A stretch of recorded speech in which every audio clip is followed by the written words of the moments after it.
Սամվել Կարապետյանի և կալանավորված հոգևորականների մյուսների ինչպիսին են սպասելիքները։ Ճիշտ ասած, մենք եկել ենք մեր թիմով, ընկերներով, եկել ենք մեր զորակցությունը հայտնելու բոլոր քաղաքապետարներին և սրբազաններին և Սամվել Կարապետյանի և այն մարդկանց, ովքեր ամեն օր կարծես թե քաղաքապետարների թիվը Հայաստանում մեծանում է, պետք է փորձենք ինչ-որ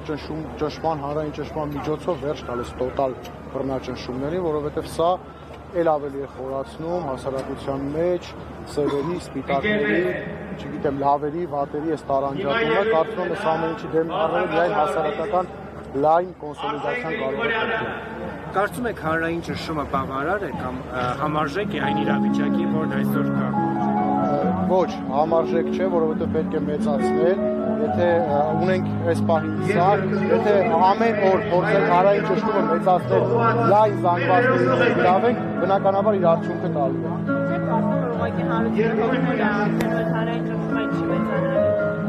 Ճիշտ ասած չեմ կարծում եմ նաև կազմակերպական ձևերի որոշակի փոփոխություն, նոր ասելիք է պետք, իսկ նոր ասելիքի դեպքում կարծում եմ հաջողություն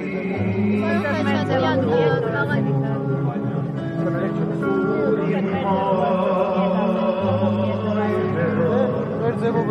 դեռևս այսպես ասած պրոցեսի մեջ է, ժամանակի ընթացքում կտեսնենք, կարծում եմ այս պրոցեսները որ սկսել են ամեն ինչ աշխատված է և իրենք ունենալու են իրենց ասելիքը։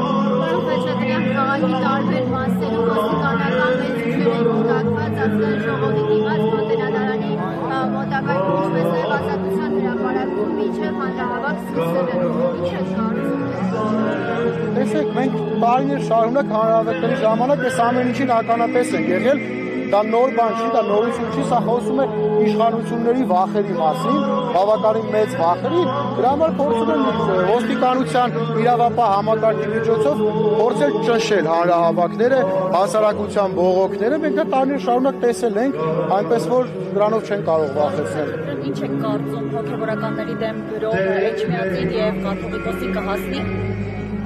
Ճիշտ ասած մամուլով որ հետևում ենք, կարծես թե ամեն ինչ տանում է դրան, բայց իմ կարծիքով չի կարող հասնել։ Տեսեք, մենք բոլորս դեմ ենք ցանկացած հայդետի հայառակելական եկեղեցու մեծ հակազդեցության է արժանանելու հասարակության կողմից, դրանում ես վստահ եմ։ Խաչատրյան, ընտրություններում համար մեկն եք, կարողանաք մինչև վերջ պահել այդ տիտղոսը։ Իհարկե, այսօր առավոտյան վիճակահանության արդյունքում եղանք համար մեկ, քվեաթերթիկ համար մեկն ենք, բնականաբար այս սիմվոլիկաներ պահելով գնալու ենք և հաղթենք, գնենք, ինչպես նախկինում նշել եմ, գնում ենք բացարձակ հաղթանակի։